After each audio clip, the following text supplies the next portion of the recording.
Hello my dear student, আশা করি তোমরা সবাই ভালো আছো। স্বাগত জানাচ্ছি তোমাদের নারায়ণগঞ্জ হাই স্কুল এন্ড কলেজের অনলাইন ক্লাসে। আমি বিপুল সরকার আজকে তোমাদের সাথে হিসাব বিজ্ঞান বিষয় নিয়ে আলোচনা করব। তবে আজকের আলোচনার বিষয় অধ্যায় 11 ক্রয় মূল্য, উৎপাদন ব্যয় ও বিক্রয় মূল্য নির্ধারণ। গত ক্লাসে আমরা একটি ভিডিও দিয়েছিলাম, সেখানে আমরা সৃজনশীল 4 নিয়ে আলোচনা করেছি। আজকেও আমরা এই চ্যাপ্টারের আরেকটি সৃজনশীল নিয়ে আলোচনা করব, সেটি হচ্ছে সৃজনশীল 5। খুবই গুরুত্বপূর্ণ একটি সৃজনশীল, কারণ এই ধরনের সৃজনশীল, এই ধরনের প্রশ্নই আমাদের এসএসসি বোর্ড পরীক্ষার মধ্যে এই ধরনের প্রশ্নগুলো আসে।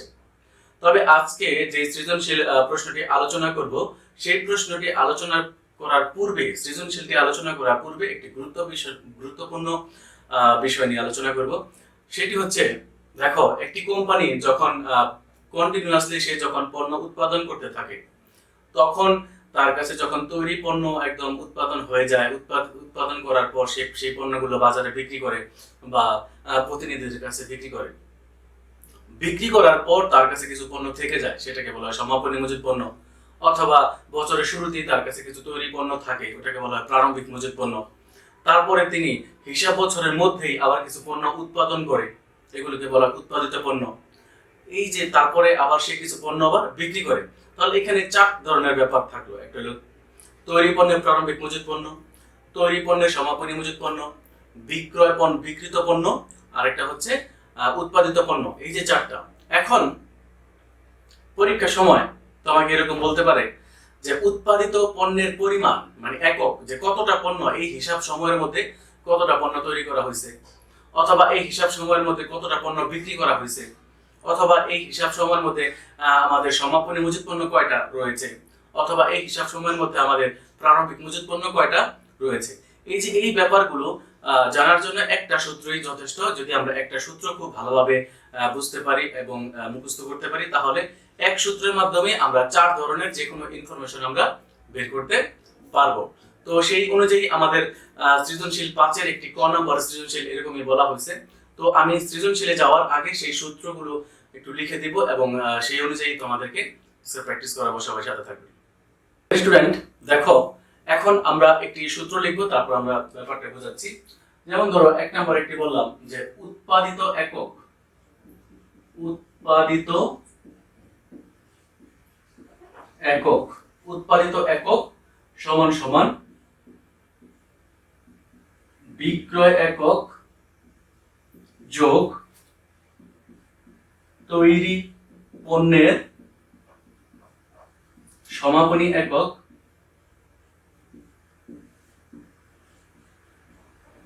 দুটার যোগফল মাইনাস তৈরি পণ্যের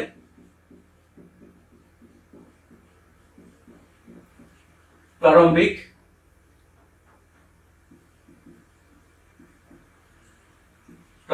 একক। ব্যাপারটা খেয়াল করো। তাহলে এখানে বললাম যে উৎপাদিত একক, যে হিসাব সময়ের মধ্যে কতটা পণ্য উৎপাদন করা হয়েছে, ওইটাকে বলা হয় উৎপাদিত একক। এখন কতটা পণ্য উৎপাদন করা হয়েছে সেটা জানার জন্য আমাকে 3টা ইনফরমেশন প্রশ্নে থাকতে হবে। প্রথমত থাকতে হবে বিক্রয় একক, যে কতটা পণ্য বিক্রি করা হয়েছে।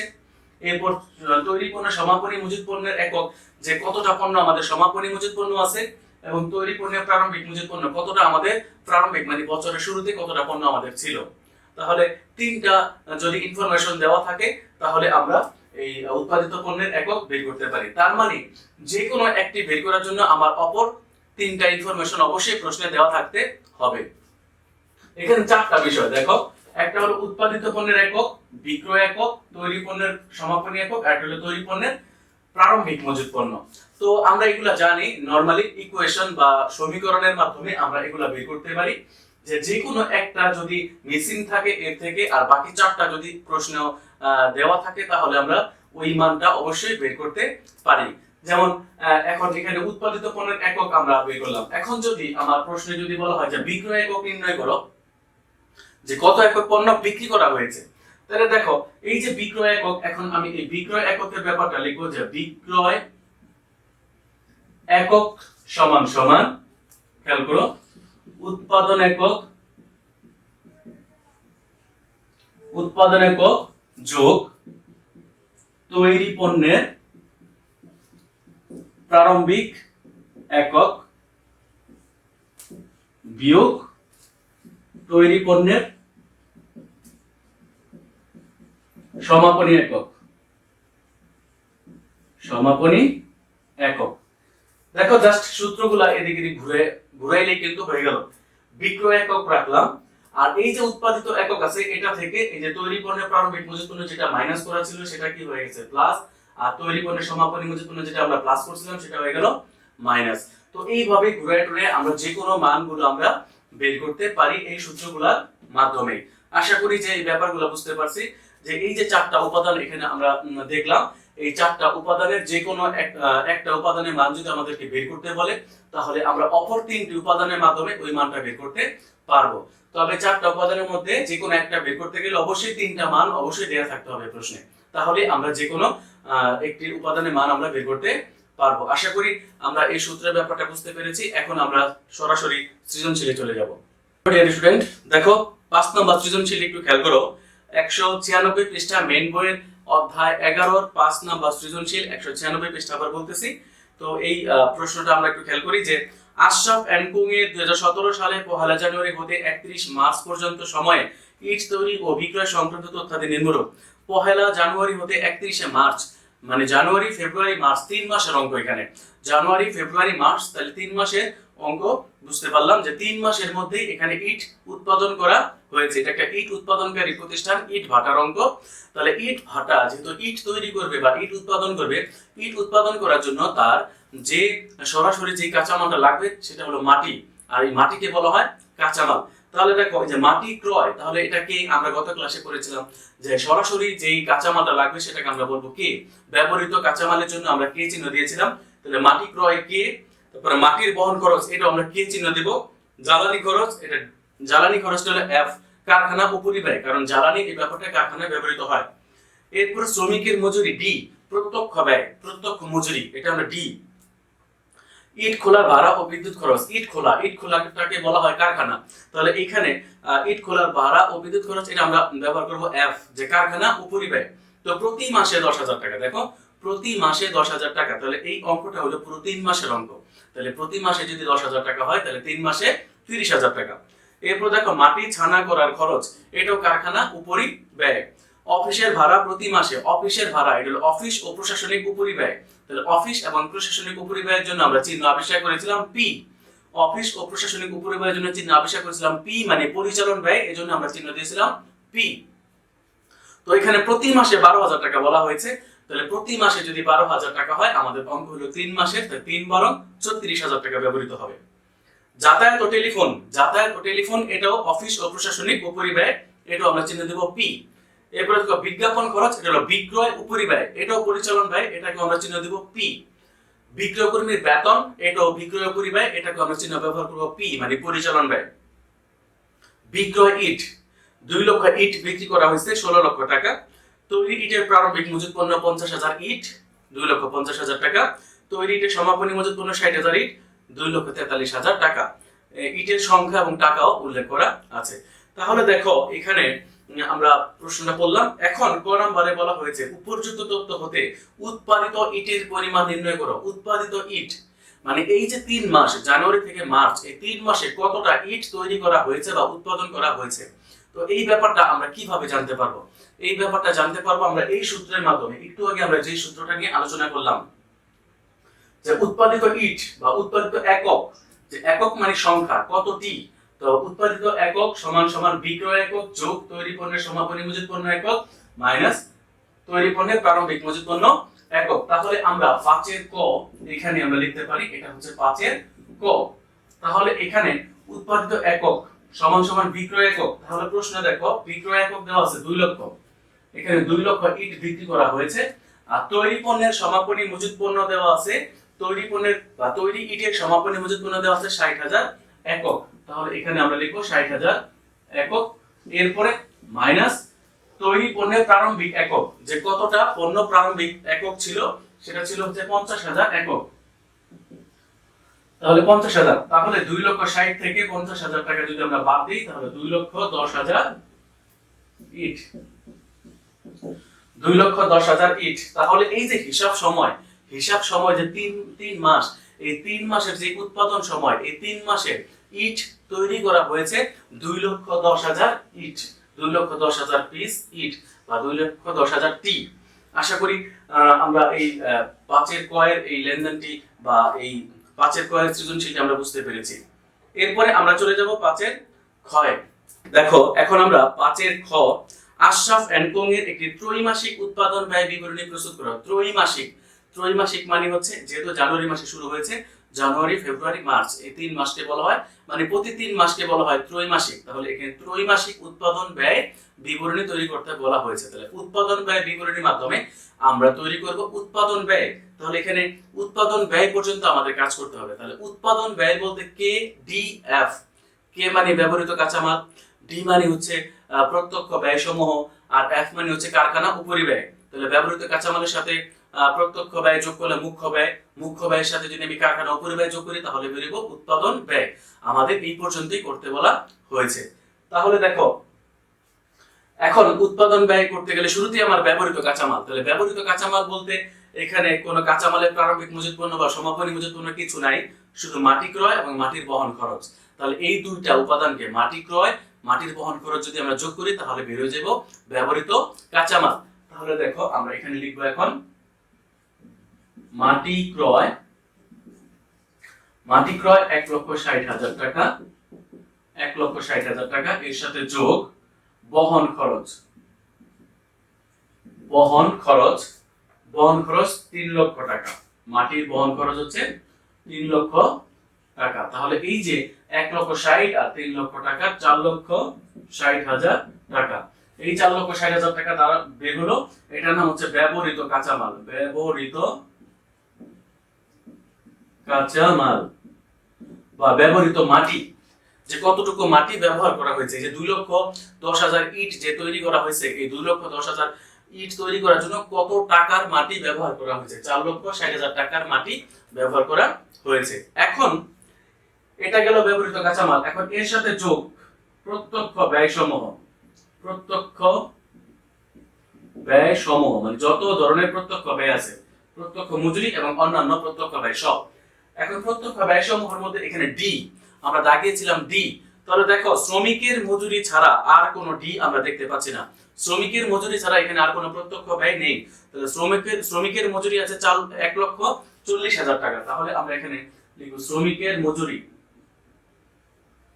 শ্রমিকের মজুরি 1,40,000 টাকা সরাসরি চলে গেল 3 নাম্বার করে, কারণ এখানে একটাই ব্যয় আছে, একটাই ব্যয় থাকার কারণে সরাসরি একদম 3 নাম্বার করে চলে গেল। তাহলে এখানে দাঁড়ালো 6 লক্ষ টাকা, 6 লক্ষ টাকা। এটার নাম হচ্ছে মুখ্য ব্যয়, মুখ্য ব্যয়, মুখ্য ব্যয় 6 লক্ষ টাকা। আমরা জানি যে ব্যবহৃত কাঁচামাল যোগ প্রত্যক্ষ ব্যয় সমূহ হয়ে যায় মুখ্য ব্যয়। তো মুখ্য ব্যয় বের হয়ে গেছে। মুখ্য ব্যয়ের পরে আমাদের যে ধাপ সেটি হচ্ছে কারখানা উপরিব্যয়। এখন এর সাথে যোগ করব, যোগ কারখানা উপরিব্যয়। তো কারখানা উপরিব্যয় বলতে এফ চিহ্ন দিয়েছিলাম যে কারখানায় যে সকল ব্যয়গুলো হয়েছিল, যেমন কারখানা উপরিব্যয়ের মধ্যে শুরুতেই জ্বালানি খরচ আমরা দেখতে পাচ্ছি, জ্বালানি খরচ, জ্বালানি খরচ। এরপরে দেখতে পাচ্ছি আমরা মাটি ছানা করার খরচ বা ইট খোলার ভাড়া ও বিদ্যুৎ খরচ। জ্বালানি খরচ আমরা দেখতে পাচ্ছি, জ্বালানি খরচ আছে 2 লক্ষ টাকা। বাকি লেনদেনগুলো এখানে লিখি কারণ এখানে দেখতে সমস্যা।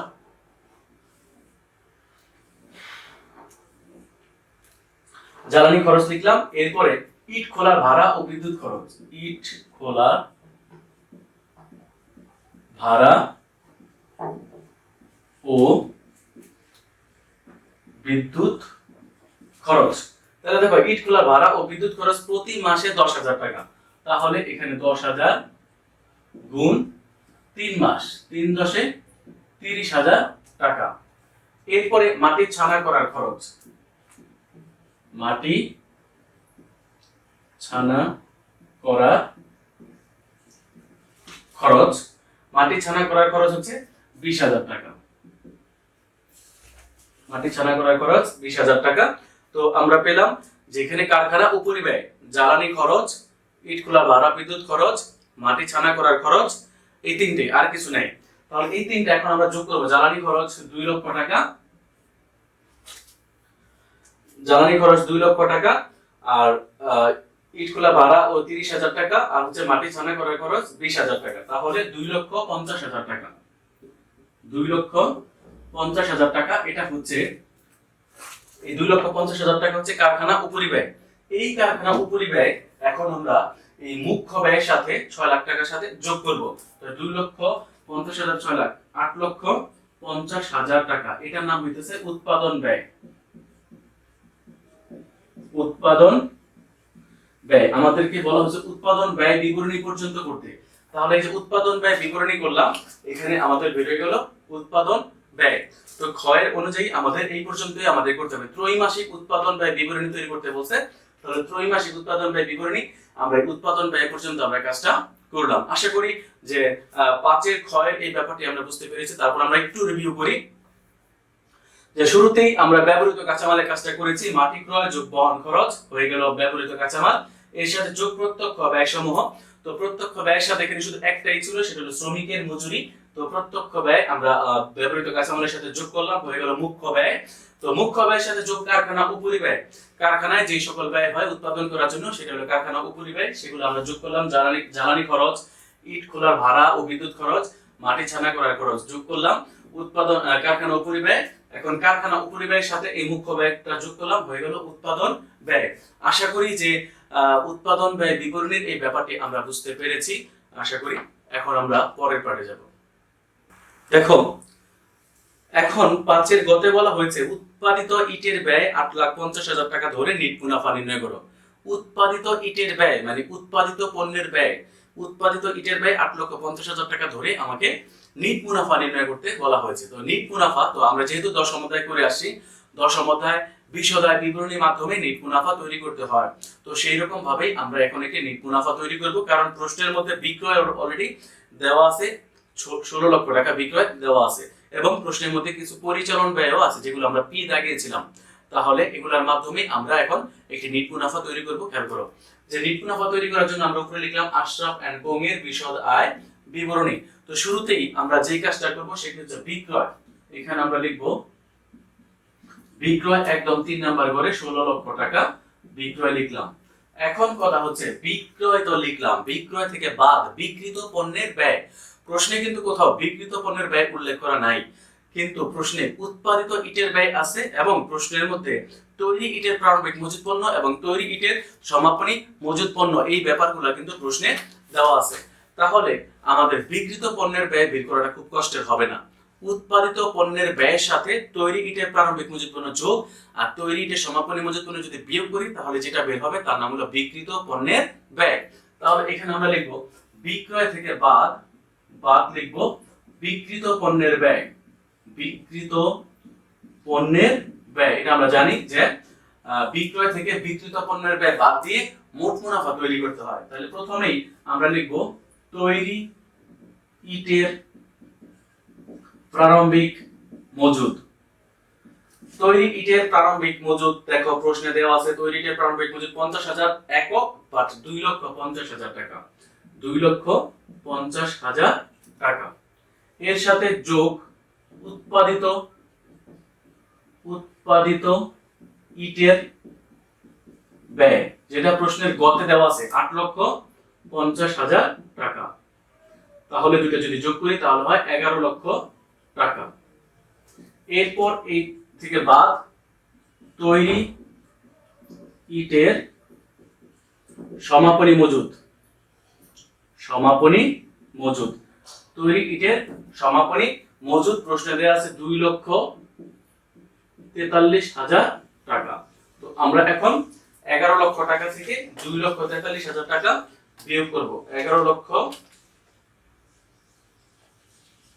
লক্ষ মাইনাস 2,43,000 টাকা, তাহলে এখানে দাঁড়ালো 8,57,000 টাকা। এই যে 8,57,000 টাকা, এটার নামই হইতেছে বিক্রিত পণ্যের ব্যয়।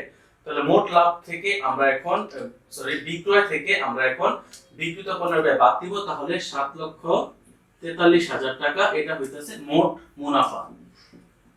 মোট মুনাফা। কারণ আমরা জানি যে নেট মুনাফা বের করতে গেলে সবার আগে মোট মুনাফা বের করতে হয়। তাহলে আবার আমরা ব্যাপারটা খেয়াল করি যে বিক্রয় প্রশ্নে দেওয়া আছে 16 লাখ টাকা বা বিক্রিত পণ্যের ব্যয়, যেহেতু আমাদের গতে দেওয়া আছে যে উৎপাদিত ইটের ব্যয়, আবার প্রশ্নের মধ্যে উল্লেখ করা আছে তৈরি ইটের প্রারম্ভিক মজুত পণ্য, তৈরি ইটের সমাপনী মজুত পণ্য, যদি এগুলা না থাকতো তাহলে উৎপাদিত ইটের ব্যয়টাই সরাসরি বিক্রয় থেকে আমরা মাইনাস করতাম। আর যেহেতু তৈরি ইটের প্রারম্ভিক মজুত পণ্য আর তৈরি ইটের সমাপনী মজুত পণ্য দেওয়া আছে, এই জন্য আমরা কি করব যে এই তৈরি ইটের উৎপাদিত ইটের ব্যয়ের সাথে তৈরি ইটের প্রারম্ভিক মজুত পণ্য যোগ আর তৈরি ইটের সমাপনী মজুত পণ্য বিয়োগ করে আমরা বের করলাম বিক্রিত পণ্যের ব্যয়। এখন এই বিক্রয় থেকে বিক্রিত পণ্যের ব্যয় বাদ দিলে যেটা পাবো সেটা হলো মোট মুনাফা। এখন মোট মুনাফা থেকে বাদ দেব পরিচালন ব্যয়, যেগুলো আমরা পি দাগিয়েছিলাম পি। তো এই মোট মুনাফা থেকে বাদ লিখব পরিচালন ব্যয়। এখন এই পরিচালন ব্যয় এখানে দুই ধরনের ব্যয় আছে, একটা হলো অফিস ও প্রশাসনিক উপরিব্যয় আর একটা হচ্ছে বিক্রয় উপরিব্যয়। তাহলে দেখো আমরা যেভাবে আছে এভাবে লিখি যে অফিসের ভাড়া, শুরুতে দেখতে পাচ্ছি অফিসের ভাড়া। দেখো অফিসের ভাড়া প্রতি মাসে 12,000 টাকা, তাহলে হিসাবটা তো 3 মাসের, তাহলে 3 12 36,000 টাকা, 3 12 36,000 টাকা। এরপরে যাতায়াত ও টেলিফোন,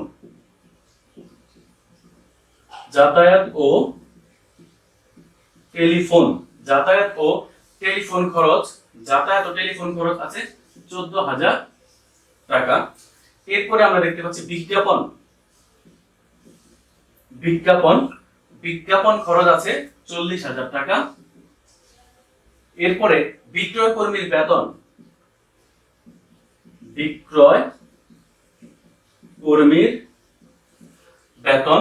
60,000 টাকা।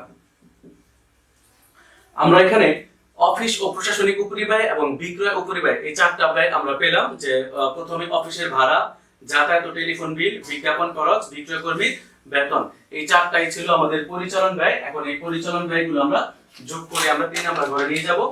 তাহলে শুরুতেই দেখো 34,000 টাকা যোগ 14,000 টাকা যোগ 40,000 টাকা যোগ 60,000 টাকা। তাহলে এই 1,50,000 টাকা, এই 1,50,000 টাকা হচ্ছে আমাদের মোট পরিচালন ব্যয়।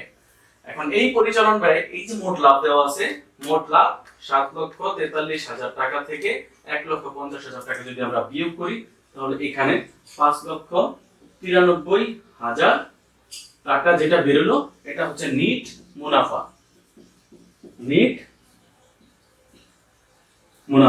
তাহলে আমাদের প্রশ্ন বলেছিল যে নিট মুনাফা নির্ণয় করো, আমাদের নিট মুনাফা বের হয়ে গেল। আমরা আরেকবার রিভিউ করতেছি ব্যাপারটি, খেয়াল করো। প্রথমে বিক্রয় 16 লাখ টাকা দেয়া আছে বা বিক্রিত পণ্যের ব্যয়, এটা আমরা বের করে নিলাম কারণ প্রশ্নে উৎপাদিত ইটের ব্যয় দেয়া ছিল, আবার প্রশ্নের মধ্যে তৈরি ইটের প্রারম্ভিক মজুত পণ্য, তৈরি ইটের সমাপনী মজুত পণ্য দেওয়া আছে। তো এর মাধ্যমে আমরা মোট মুনাফা বের করলাম। এরপরে মোট মুনাফা থেকে বাদ পরিচালন ব্যয়গুলোর মধ্যে অফিস ভাড়া, যাতায়াত ও টেলিফোন বিল, বিজ্ঞাপন খরচ, বিক্রয় কর্মী বেতন সবগুলা যোগ করে যোগফল 1,50,000 টাকা হলো মোট পরিচালন ব্যয়। এই পরিচালন ব্যয়টা মোট মুনাফা থেকে বাদ দেওয়ার পর যে ফলাফলটা আমরা পেলাম 5,93,000 টাকা। এই 5,93,000 টাকা আমাদের লাভ হয়েছে, যে আমরা বিক্রি করেছিলাম মোট 16 লাখ টাকা, এর মধ্যে আমাদের নিট লাভ হয়েছে 5,93,000 টাকা। তো আশা করি আমরা আজকের এই 5 নম্বর সৃজনশীলে বুঝতে পেরেছি খুবই গুরুত্বপূর্ণ একটি সৃজনশীল, কারণ এই রকম সৃজনশীল বা এই ধরনের সৃজনশীলই বোর্ড পরীক্ষায় আসে। তো গত ক্লাসে আমরা যে সৃজনশীলটি আলোচনা করেছিলাম এবং আজকেও যে সৃজনশীলটি আলোচনা করলাম, আশা করি আমরা যদি খুব মনোযোগ সহকারে দেখে থাকি তাহলে অবশ্যই বুঝতে পারবো। তো ডিয়ার স্টুডেন্ট, এতক্ষণ আমার সাথে থাকার জন্য তোমাদেরকে অনেক ধন্যবাদ। সবাই ভালো থেকো, সুস্থ থেকো, আনন্দ থেকো, নিরাপদে থাকো। সবাইকে অনেক অনেক ধন্যবাদ।